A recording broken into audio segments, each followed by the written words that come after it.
ವೀಕ್ಷಕರೇ, ನೀವು ಕಾರ್ಯಕ್ರಮವನ್ನು ನೋಡ್ತಾ ಇದ್ರೆ ಸ್ಕ್ರೀನ್ ಮೇಲೆ ಡಿಸ್ಪ್ಲೇ ಆಗ್ತಾ ಇರುವಂತಹ ನಂಬರ್ಗೆ ನೇರವಾಗಿ ಕರೆ ಮಾಡಬಹುದು.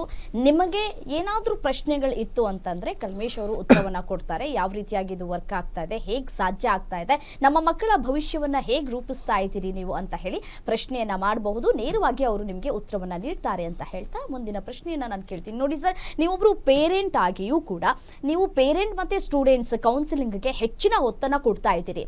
ಕೇವಲ ವಿದ್ಯಾರ್ಥಿ ಅಷ್ಟೇ ಅಲ್ಲದೆ ಪೋಷಕರು ಮತ್ತೆ ಈ ಒಂದು ಪ್ರಕ್ರಿಯೆಯಲ್ಲಿ ಭಾಗಿಯಾಗಿರೋದು ಯಾಕೆ ಅಷ್ಟು ಮುಖ್ಯ ಅಂತ ನೀವು ಭಾವಿಸ್ತಾ ಇದ್ದೀರಿ ಅಂತ ಹೇಳಿ. ಓಕೆ, ಎಕ್ಸಾಂಪಲ್ ಕೊಡ್ತೀನಿ ಮೇಡಮ್. ಇವತ್ತು ನಿಮಗೂ ಮಗಳಿರ್ಬೋದು, ನನಗೂ ಮಗ ಇದ್ದಾನೆ 5 ವರ್ಷದ. ಓಕೆ, ಸೊ LKG ಫೀ ಎಷ್ಟಿದೆ ಮೇಡಮ್ ಇತ್ತೀಚೆಗೆ ಈ ದಿನಗಳಲ್ಲಿ? ಇರುತ್ತೆ ಸರ್, ಒಂದು 80 ರಿಂದ 90 ಲಕ್ಷ, ಸಾರಿ 90,000 ಇರುತ್ತೆ. ಸ್ಕೂಲ್ ಮೇಲೆ ಡಿಪೆಂಡ್ ಆಗುತ್ತೆ. ಒಂದೊಂದು ಸ್ಕೂಲು 2 ಲಕ್ಷ 3 ಲಕ್ಷ. ಸೊ LKGಲೇ ನಾವು 2 ಲಕ್ಷ 3 ಲಕ್ಷ ಸ್ಪೆಂಡ್ ಮಾಡ್ತಾ ಇದೀವಿ. ಏನಕ್ಕೆ ಅಂದರೆ ಅವ್ರ ಭವಿಷ್ಯ ಚೆನ್ನಾಗಿರಲಿ, ಅವ್ರ ಮುಂದೆ ಒಳ್ಳೆ ಎಜುಕೇಷನ್ ಸಿಗಲಿ ಅಂತ ಅಲ್ವಾ. ಸೊ ಇವಾಗ ನಾವು ಇಲ್ಲಿ 5 ಲಕ್ಷದಲ್ಲಿ ಡೇ ಒನ್ನಿಂದ ಜಾಬು ಅಲ್ಟಿಮೇಟ್. ಮೇಡಮ್, ನಾನು ಒಂದು ಪ್ರಶ್ನೆ ಎಲ್ಲ ಪೇರೆಂಟ್ಸ್ಗೂ ಕೇಳ್ತಾ ಇದ್ದೀನಿ. ನೀವು ಏನೇ ಮಾಡಿ LKGಯಿಂದ ಹಿಡಿದು ಡಿಗ್ರಿವರೆಗೂ ಏನೇ ಮಾಡ್ಕೊಂಡು ಬನ್ನಿ, ಅಲ್ಟಿಮೇಟ್ ಗೋಲ್ ಎಲ್ಲರದ್ದು ಏನು ಮೇಡಮ್? ಒಂದು ಒಳ್ಳೆ ಉದ್ಯೋಗ ಸಿಗಬೇಕು, ಒಳ್ಳೆ ಜಾಬ್ ಬೇಕು, ಒಳ್ಳೆ ಸಂಬಳ ಬೇಕು, ಅದಕ್ಕಿಂತ ಒಳ್ಳೆ ಕರಿಯರ್ ಬೇಕು. ಇದು ಚೆನ್ನಾಗಿದ್ದಾಗ ಮಿಕ್ಕಿದೆಲ್ಲ ಆಟೋಮೆಟಿಕ್ ಲೈಫಲ್ಲೆಲ್ಲ ಮದುವೆ ಆಗುತ್ತೆ, ಮನೆ ಕಟ್ಕೋಬೋದು, ಎಲ್ಲ ಚೆನ್ನಾಗಿರುತ್ತೆ. ಓಕೆ, ಸೊ ನಾನು ಹೇಳ್ತಾ ಇರೋದು, ನೀವು LKGಯಿಂದ ಹಿಡಿದು ಡಿಗ್ರಿವರೆಗೂ ಎಷ್ಟು ಸ್ಪೆಂಡ್ ಮಾಡ್ತಿದ್ದೀರಾ ಕ್ಯಾಲ್ಕುಲೇಟ್ ಮಾಡ್ಕೊಳ್ಳಿ. ಆಮೇಲೆ ಈ 5 ಲಕ್ಷದಲ್ಲಿ ನಿಮ್ಗೆ ಏನು ಸಿಗ್ತಾ ಇದೆ, ಡೆಲಿವರಿಬಲ್ಸ್ ಏನು? ನಾನು ಹೇಳ್ದಂಗೆ ಡೇ ಒನ್ನಿಂದ ಜಾಬು 25,000 ಸಂಬಳ, ಅದರಲ್ಲಿ 3 ಲಕ್ಷ ವಾಪಸ್ಸೇ ಹೋಗ್ತಾ ಇದೆ. ಸೊ ಇನ್ನೊಂದು, ನಾನು ಏನಕ್ಕೆ ಪೇರೆಂಟ್ಸ್ ಮೇಲೆ ಫೋಕಸ್ ಮಾಡ್ತಾ ಇದ್ದೀನಿ ಅಂತಂದರೆ, ಮೇಡಮ್ ರಿಯಲ್ ಪ್ರಾಬ್ಲಮ್ ಇರೋದು ಅವ್ರಿಗೆ. ಇವಾಗ ಮಗನ ಡಿಗ್ರಿ ಆಯಿತು ಅಥವಾ ಮಗಳು ಡಿಗ್ರಿ ಆಯಿತು. ಓಕೆ, ಸೊ ಅದಾದಮೇಲೆ ಜಾಬ್ ಸಿಗ್ತಿಲ್ಲ, ಸುತ್ತಾಡ್ತಿರ್ತಾರೆ, ಕರಿಯರ್ ಬ್ರೇಕು, ಮನೇಲಿ ಕೂತಿರ್ತಾರೆ. ಸೊ ಇವ್ರು ಅಷ್ಟೊಂದು ತಲೆ ಕೆಡಿಸೋತಾರಲ್ಲ ಗೊತ್ತಿಲ್ಲ. ಬಟ್ ಅಪ್ಪ ಅಮ್ಮ, ಯಾಕೆಂದರೆ ಮಗಂದು ಜಾಬ್ ಸಿಗ್ತಿಲ್ಲ, ಮದುವೆ ಆಗ್ತಿಲ್ಲ, ಕರಿಯರ್ ಆಗ್ತಿಲ್ಲ, ಏನು ಮಾಡೋದು? ನಾನು ಆ್ಯಕ್ಚುಲಿ ರೀಸೆಂಟಾಗಿ ಮೇಡಮ್ ಸುಮ್ಮನೆ ಇದು ಅರ್ಥ ಮಾಡ್ಕೊಂಡಿಲ್ಲ. ನಾನೊಂದು ಪಾರ್ಕಿಗೆ ಹೋಗ್ಬಿಟ್ಟು ಒಂದು 20-25 ಜನ ಪೇರೆಂಟ್ಸ್ಗಳನ್ನ ಕೂತ್ಕೊಂಡು ಮಾತಾಡಿದಾಗ ಆ 25 ಜನ ಬೆಳಗ್ಗೆ ವಾಕಿಂಗಲ್ಲಿ ಟೈಮಲ್ಲಿ ಮಾತಾಡೋದೇ ಇದೆ. ಏನಂತಾರೆ, ಇದೇ ಟಾಪಿಕ್ಕು. ಏನಂತಂದರೆ, ಅಯ್ಯೋ ನನ್ನ ಮಗನ ಡಿಗ್ರಿ ಆಗಿದೆ, ಅಯ್ಯೋ ನನ್ನ ಮಗಳು ಡಿಗ್ರಿ ಆಗಿದೆ, ಈಗ ಕೆಲಸ ಸಿಗ್ತಿಲ್ಲ, ಏನು ಮಾಡೋದು ಅಂತ ಗೊತ್ತಾಗ್ತಿಲ್ಲ, ಕರಿಯರ್ ಹೆಂಗೋ, ನಾಳೆ ಏನೋ, ನನಗೆ ನೋಡಿದ್ರೆ ಹೆಲ್ತ್ ಇಶ್ಯೂ ಇದೆ, ನಾನು ಇದ್ದೀನಿ ಎಲ್ಲ ಓಕೆ, ನಾನು ಇಲ್ಲದ ಟೈಮಲ್ಲಿ ಇವ್ರದ್ದು ಭವಿಷ್ಯ ಹೆಂಗಾಗುತ್ತೋ. ಸೊ ಇದೇ ಟೆನ್ಷನ್ನಲ್ಲೇ ಅವ್ರದ್ದು ಇದ್ದಾರೆ. ಸೊ ಆ ಒಂದು ನಾನಿಲ್ಲಿ ಮಕ್ಕಳಿಗಿಂತ ಅಪ್ಪ ಅಮ್ಮನ ಪ್ರಾಬ್ಲಮ್ನ ಸಾಲ್ವ್ ಮಾಡಬೇಕಂತ ಒಂದು ಸೊಲ್ಯೂಷನ್ ಅಂತ ಅಂದ್ಕೊಂಡಿದ್ದೀನಿ. ಸೊ ಈಗ ಆಲ್ರೆಡಿ ತುಂಬ ಅಡ್ಮಿಷನ್ಸ್ ಆಗಿದೆ, ತುಂಬ ಜನ ಖುಷಿ ಪಡ್ತಿದ್ದಾರೆ. ಸೊ ತುಂಬ ಚೆನ್ನಾಗಿ ಹೋಗ್ತಾ ಇದೆ ಮೇಡಮ್. ಓಕೆ ಸರ್, ಈಗ ಮತ್ತೊಂದು ಪ್ರಶ್ನೆ. ಸಾಮಾನ್ಯವಾಗಿ ಒಬ್ಬ ಪೇರೆಂಟ್ ಆಗಿ ಯೋಚನೆ ಮಾಡ್ತಾ ಹೋಗೋದಾದರೆ ನೋಡಿ, 5 ಲಕ್ಷ ಅನ್ನೋದು ಬಹಳ ದೊಡ್ಡ ಅಮೌಂಟು ಕೆಲವರಿಗೆ ಅಲ್ಲದೆ ಇರಬಹುದು. ಕೆಲವರಿಗೆ ಅಂಥವ್ರಿಗೆ ನಿಮ್ಮಲ್ಲಿ ಆಪ್ಷನ್ಸ್ ಇದೆಯಾ? ಈ EMI ಪ್ರಕಾರ ನಾವು ಕಟ್ಕೊಂಡು ಹೋಗ್ತೀವಿ, ನಮಗೆ ಈ ಒಂದು ಕಂಪನಿಯಲ್ಲಿ ಅವಕಾಶವನ್ನು ಕಲ್ಪಿಸ್ಕೊಡಿ ಅಂತ ಹೇಳಿ ಪೇರೆಂಟ್ಸ್ಗಳು ಬಂದು ಕೇಳಿದಂತಹ ಸಂದರ್ಭದಲ್ಲಿ ಆ ರೀತಿಯಾದಂತಹ ಆಪ್ಷನ್ಸ್ಗಳು ಏನಾದರೂ ಕೊಡುವಂತಹ ಸಾಧ್ಯತೆಗಳು ಇದೆಯಾ ಅಂತ? ಇದೆ ಮೇಡಮ್, ಫೈನಾನ್ಷಿಯಲ್ ಸಪೋರ್ಟ್ ಅಂತೀವಿ ಅದಕ್ಕೆ. ಸೊ ಬ್ಯಾಂಕ್ಗಳ ಜೊತೆ NBFC ಫೈನಾನ್ಸರ್ ಜೊತೆ ಎಲ್ಲ ಟೈಅಪ್ಸ್ ಇದೆ, ಪಾರ್ಟ್ನರ್ಶಿಪ್ ಇದೆ. ಸೊ EMI ಆಪ್ಷನ್ಸು ಮಾಡಿಸ್ಕೊಡ್ತೀವಿ ಮೇಡಮ್. ಓಕೆ ಇದೆ ಅದು, ಯಾಕೆಂದರೆ ಈಸಿ ಆಗಲಿ. ಇವಾಗ ಎನಿವೇ ನಾವು ಡೇ ಒನ್ನಿಂದ ಸ್ಯಾಲ್ರಿ ಕೊಡೋದ್ರಿಂದ ಅದೇ ಸ್ಯಾಲ್ರಿಲಿ ಅವರು ಅದು ಏನು ಬರುತ್ತೆ EMI ತಿಂಗಳ ಅದನ್ನ ಕಟ್ಕೊಂಡು ಹೋಗ್ಬೋದು. ಸೊ ಒಂದ್ಸಲಿ ಅವ್ರಿಗೆ ಒಳ್ಳೆ ಜಾಬ್ ಸಿಕ್ಮೇಲೆ, ಆಮೇಲೆ ಇನ್ನೊಂದು, ನಾವು ಸ್ಕಿಲ್ ಡೆವಲಪ್ಮೆಂಟ್ ಆಗೋರ್ಗೆ ಅಷ್ಟೇ 25,000 ಸಂಬಳ ಇದೆ ಮೇಡಮ್. ಸ್ಕಿಲ್ ಡೆವಲಪ್ಮೆಂಟ್ ಆಗಿ ನಾವು ಪ್ರಾಜೆಕ್ಟ್ ಡೆಪ್ಲಾಯ್ಮೆಂಟ್ ಇದ್ಮೇಲೆ ಸ್ಯಾಲ್ರಿ ಡಬಲ್ ಆಗುತ್ತೆ, 40,000 to 50,000 ಮಾಡ್ತೀವಿ. ಪ್ಲಸ್ ಆನ್ ಸೈಟ್ ಫಾರಿನ್ಗೆ ಹೋದಾಗ ಅಲ್ಲಿ ಎಕ್ಸ್ಟ್ರಾ ಸ್ಯಾಲ್ರಿ ಸಿಗುತ್ತೆ. ಸೊ ಹಿಂಗಾಗಿ 5 ಲಕ್ಷ ಅವ್ರು ಇನ್ನೊಂದು ಫೈನಾನ್ಸ್ ಮಾಡ್ಕೊಂಡ್ರು ಅದನ್ನು ತೀರಿಸೋದಾಗಲಿ ಅಥವಾ ವಾಪಸ್ ಕಟ್ಟೋದಾಗಲಿ ಅಷ್ಟೊಂದೇನು ಹೆಡೇಕ್ ಇರಲ್ಲ. ಸೊ ಅದು ಫೈನಾನ್ಷಿಯಲ್ ಸಪೋರ್ಟ್ ನಮ್ಮ ಕಡೆಯಿಂದ ಆಲ್ರೆಡಿ ಇದೆ ಮೇಡಮ್. ರೈಟ್. ನೋಡಿ ಸರ್, ಪದವೀಧರರಲ್ಲಿ ಡಿಗ್ರಿ ಇರುತ್ತೆ, ಆದರೆ ಇಂಡಸ್ಟ್ರಿಗೆ ಬೇಕಾದಂತಹ ಒಂದಷ್ಟು ಇಂಟೆಲಿಜೆನ್ಸ್ ಇರೋದೇ ಇಲ್ಲ.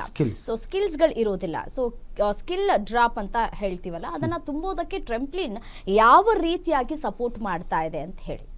ಅದೇ ಮೇಡಮ್, ಮೇನ್ ಅಂದರೆ ನಮಗೆ ರಿಕ್ವೈರ್ಮೆಂಟ್ ಏನಿದೆ ಸರ್ವಿಸ್ ಇಂಜಿನ್ಗೆ. ಸೊ ಅದರಲ್ಲಿ ಏನಂತೀವಿ, ಕೋರ್ ಬ್ಯಾಂಕಿಂಗು, ಡಿಜಿಟಲ್ ಬ್ಯಾಂಕಿಂಗು, ಆ ರಿಕ್ವೈರ್ಮೆಂಟು ಗ್ರಾಜ್ಯುಯೇಟ್ಸ್ ಹತ್ರ ಇರೋದಿಲ್ಲ. ಕಾಲೇಜಲ್ಲಾಗಲಿ ಅಥವಾ ಅದು ಹೊರಗಡೆ ಆಗಲಿ ಅದು ಎಲ್ಲೂ ಕಲಿಯಲ್ಲ ಅವರು. ಹಿಂಗಾಗಿ ನಾವು ಅದನ್ನು ಅಕಾಡೆಮಿಲಿ ಆ ಸ್ಕಿಲ್ನ ಡೆವಲಪ್ಮೆಂಟ್. ಕಾಲರ್ ರೆಡಿ ಇದ್ದಾರೆ, ಮಾತನಾಡಿಸ್ಬಿಡೋಣ. ಹಲೋ, ನಮಸ್ತೆ. ನಮಸ್ತೆ ಸರ್. ನಮಸ್ತೆ. ನಾವು ಯಾರ ಬಗ್ಗೆ ಕೇಳ್ಕೋಬೇಕಾಗಿತ್ತು ನೀವು? ಮಹಾದೇವಿ ಅಂತ ಮಾತಾಡ್ತಾ ಇರೋದು. ಹೌದು. ನಮ್ಮ ಮಗ ಪ್ರಜ್ವಲ್ ಅಂತ BE ಮೆಕ್ಯಾನಿಕಲ್ ಇಂಜಿನಿಯರ್ ಮುಗಿಸಿದ್ದಾನೆ ಕುಶಾಲ್ ನಗರದಲ್ಲಿ.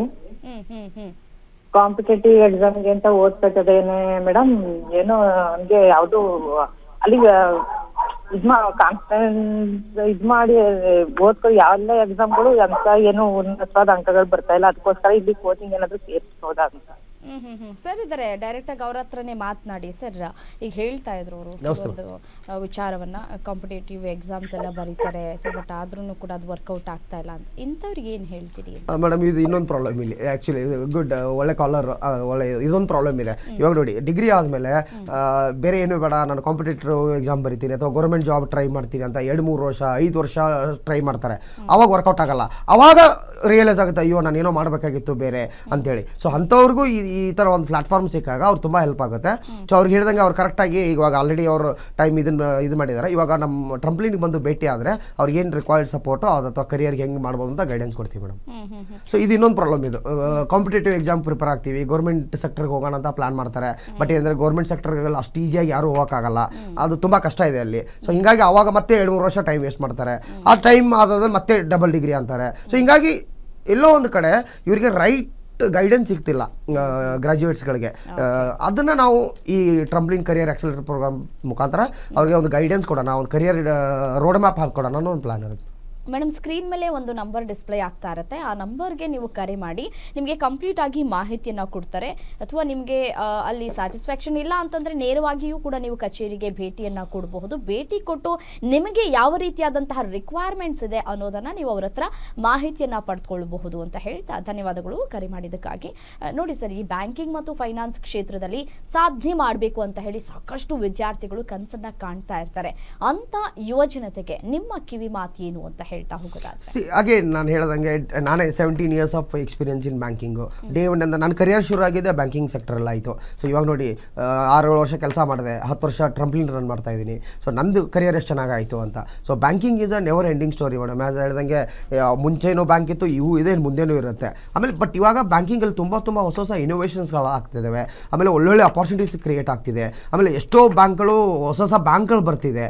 So like small micro finance ಇರೋದು ಇವತ್ತು ಲೈಸೆನ್ಸ್ ತೊಗೊಂಡ್ಬಿಟ್ಟು ಬ್ಯಾಂಕ್ ಆಗ್ತಿದೆ. ಸೊ ಹಿಂಗಾಗಿ ಅಪಾರ್ಚುನಿಟೀಸ್ ತುಂಬ ಇದೆ. ಸೊ ಹಿಂಗಾಗಿ banking sector is a never ending story. So ಬ್ಯಾಂಕಿಂಗಲ್ಲಿ ಯಾರ್ಯಾರು ಕರಿಯರ್ ಮಾಡ್ಕೋತೀವಿ ಅಂತಿದ್ದಾರೋ ಅವ್ರಿಗೆ ತುಂಬ ಒಂದು ಬ್ರೈಟ್ ಫ್ಯೂಚರ್ ಆಗುತ್ತೆ, ಬ್ರೈಟ್ ಫ್ಯೂಚರ್ ಇದೆ ಅಂತ ಹೇಳ್ತೀನಿ ಮೇಡಮ್. Right sir. ಈಗ ನೋಡಿ, ಈಗ ಸಾಮಾನ್ಯವಾಗಿ ನಮ್ಮ ಕರ್ನಾಟಕವನ್ನು ಹೊರತುಪಡಿಸಿ ಬೇರೆ ಬೇರೆ ಭಾಗದಲ್ಲೂ ಕೂಡ ಆಪರ್ಚುನಿಟೀಸ್ ಇರುತ್ತೆ.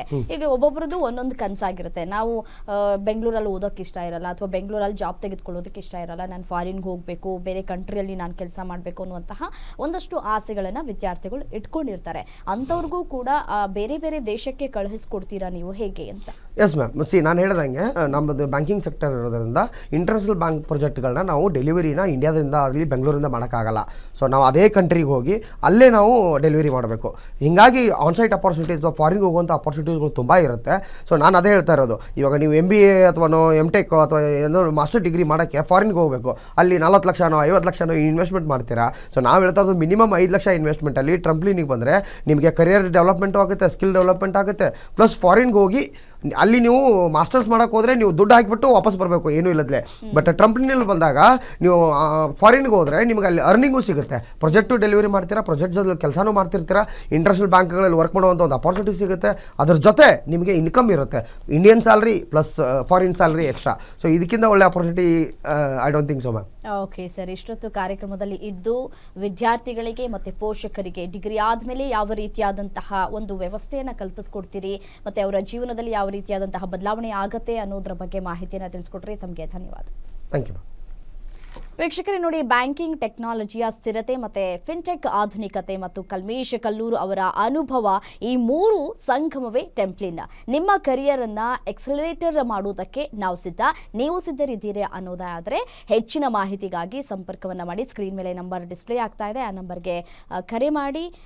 ಒಂದು ನಂಬರಿಂದ ನೀವು ಕರೆ ಮಾಡಿದಂತಹ ಸಂದರ್ಭದಲ್ಲಿ ಅಪಾಯಿಂಟ್ಮೆಂಟನ್ನು ಫಿಕ್ಸ್ ಮಾಡ್ಕೊಳ್ಬಹುದು. ನೇರವಾಗಿ ಭೇಟಿ ಮಾಡಿ ನಿಮ್ಮ ಒಂದಷ್ಟು ಗೊಂದಲಗಳಿಗೆ ಪರಿಹಾರವನ್ನು ಕಂಡುಹಿಡ್ಕೊಳ್ಬಹುದು ಮತ್ತು ನಿಮ್ಮ ಮಕ್ಕಳ ಜೀವನವನ್ನು ಒಂದಷ್ಟು ಯಾವ ರೀತಿಯಾಗಿ ನೀವು ಉಜ್ವಲ ಮಾಡಬೇಕು ಅಂತ ಹೇಳಿ ಅಂದ್ಕೊಂಡಿರ್ತೀರೋ ಅದೆಲ್ಲವೂ ಕೂಡ ಸಾಧ್ಯ ಅಂತ ಹೇಳ್ತಾ ಇದಾಗಿತ್ತು